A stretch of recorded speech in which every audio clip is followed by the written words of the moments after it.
In section 7, Sontag talks about modern art's flight from interpretation. Flight means running away. According to Sontag, despite of its aggressiveness, interpretation does not always prevail. Does not always prevail. Prevail means sustain. Does not always remain. In fact, a great deal of today's art intensely keeps itself away from interpretation. Okay? Great deal of today's art itself, we're not talking about criticism here. You'll have to understand this. Yes, art itself keeps away from interpretation. Keeps itself away from interpretation. So, to avoid interpretation, art may become parody. Sometimes it acts like a parody. And that is only to avoid interpretation. Or sometimes it may become abstract. Or it may become merely decorative. Or it may become non-art. So, by different means, art itself tries to run away from interpretation. It avoids interpretation. Sometimes it may become very abstract, sometimes it may become merely decorative, or it may consider itself as non-art. So, especially it happens in case of modern painting. That is rather a feature of modern painting. The flight from interpretation is a particular feature of modern painting. Because abstract painting has no content. As there is no content, there can be no interpretation. You can understand. This painting is judged only in terms of its form, not in terms of its content, because it is abstract. Okay, that is one example. So painting is an example of abstract art, we can say. Then she refers to pop art. So pop artwork uses a blatant content that it ends by being uninterpretable. In pop art, a blatant kind of content is used. A very harsh. And as a result, what happens? It becomes uninterpretable. It becomes difficult to interpret. Now, pop art is a kind of painting actually, or even a movement. Yes. In painting as well, there is pop art, but it is a kind of movement that emerged in the UK and the United States in the late 1950s. Now, pop art actually covers the concepts, such as comic strips, soup cans, road signs, hamburgers, etc. So these become a kind of subject matter. Therefore, it becomes very difficult to interpret pop art. So what we understand by pop art is, I just now told you, it deals with, such things, the commonplace objects. And for the critic, it becomes very difficult to interpret. Now, why? Actually, this is, as I mentioned, it is a kind of painting. It is a kind of mass culture. Okay. And this movement, pop art movement, aimed to blur the boundaries between high art and low art. So this is a kind of revolutionary movement. So Sontag thinks that pop art works uses blatant content, I just now told you, road signs, etc. Therefore, it becomes difficult to interpret such work. And a great deal of modern poetry, starting from the great experiment of French poetry, has escaped from the rough grip of interpretation by reinstating the magic of the word. As you saw just now, she makes a statement that sometimes to avoid interpretation, art may become abstract, art may become parody, it may become mere decorative, or it may become non-art. So they just do the same. Such art does not confront interpretation as such. It avoids interpretation. Then, in the same section, she refers to the situation in America. In America, she observes that interpretation runs rampant to a large extent in fiction and the drama. So she described these arts as arts with a feeble and negligible avant-garde. When we talked about painting, we saw how the artists experimented with their form so that it becomes difficult to interpret, so that it becomes uninterpretable. On the other hand, fiction, means novel and drama, falls prey to interpretation. Yes, many critics kept on interpreting fiction and the drama. Sontag described these arts as arts with a feeble you might be knowing. Feeble means timid. There is a kind of coward, what we call cowardice, and negligible. Avant-garde. Avant-garde means, might be knowing, it's a literary movement. Avant-garde is, taking leadership and coming up with something new.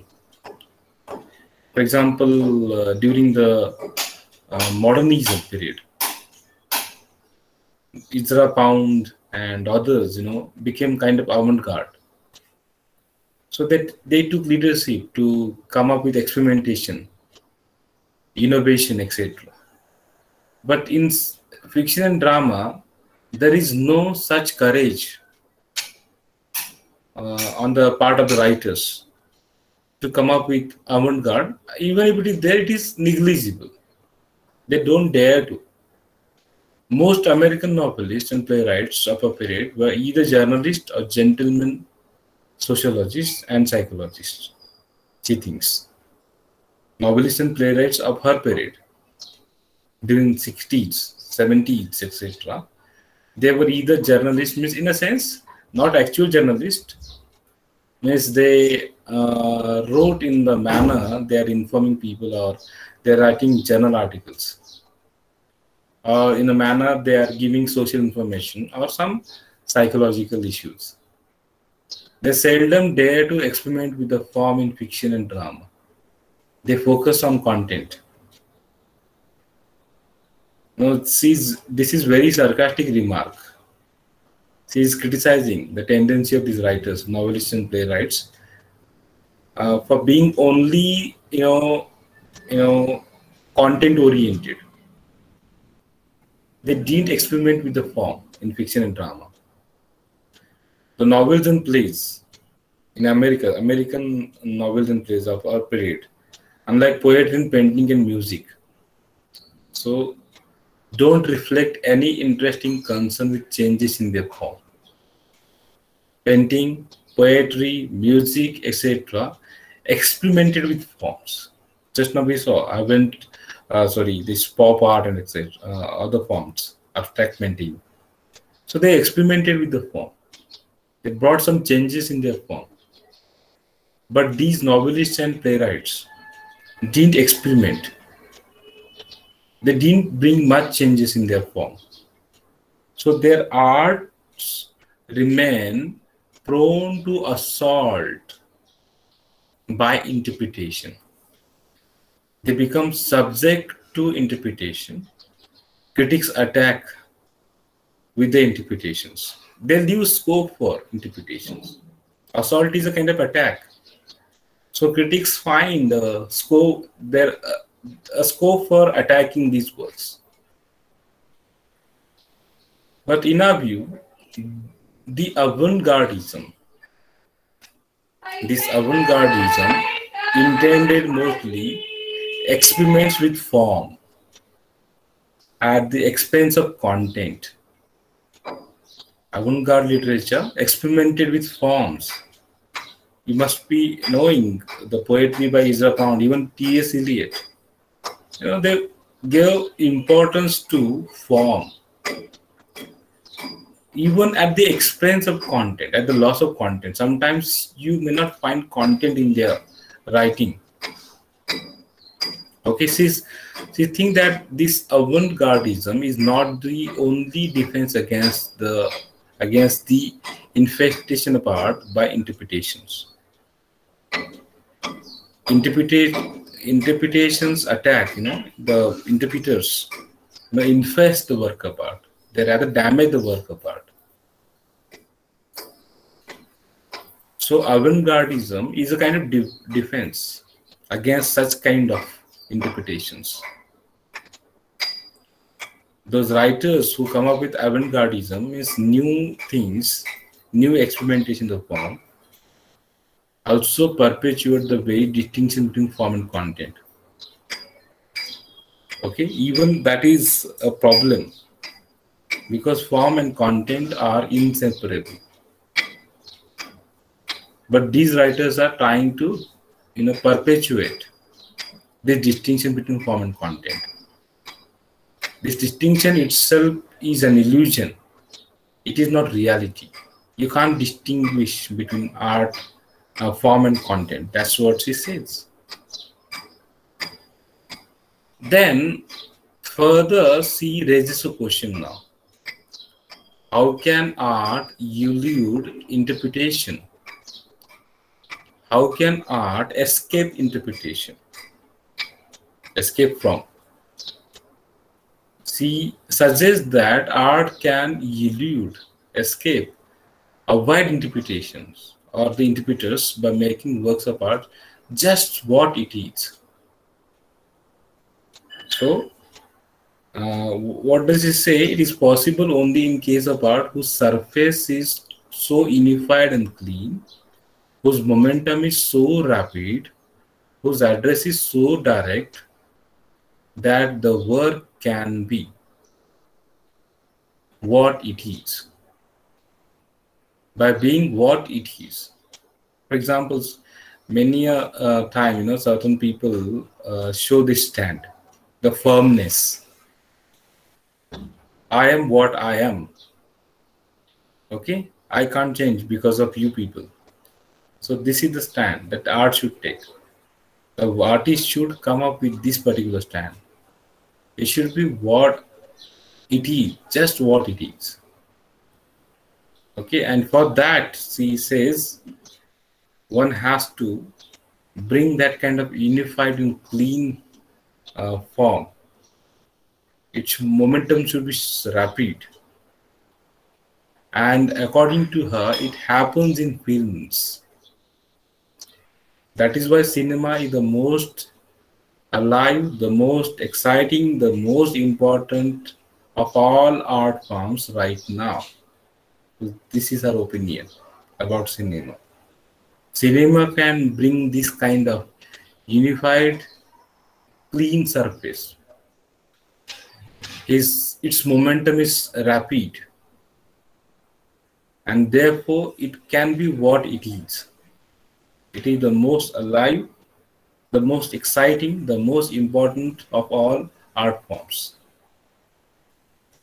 So she said, the way one tells how alive a particular art form is by the latitude it gives for making mistakes in it and still being good. It's the way one tells how alive a particular art form is. Rather, she says, is by the latitude it gives for making mistakes in it.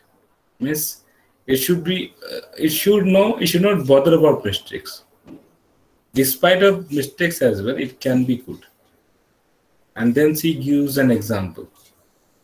A few of the films of Bergman.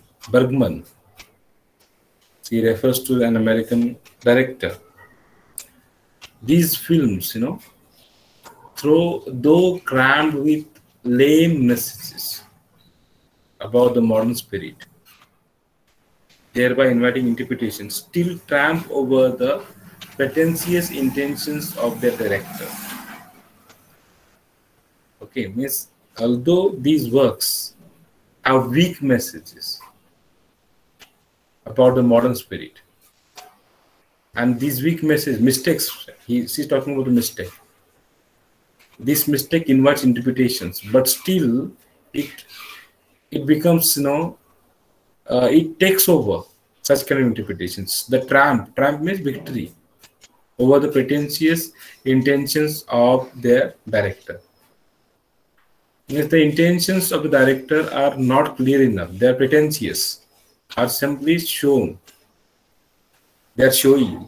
They may not be the true intentions. They are pretensions. So that is how makes these movies different, lively, alive, exciting.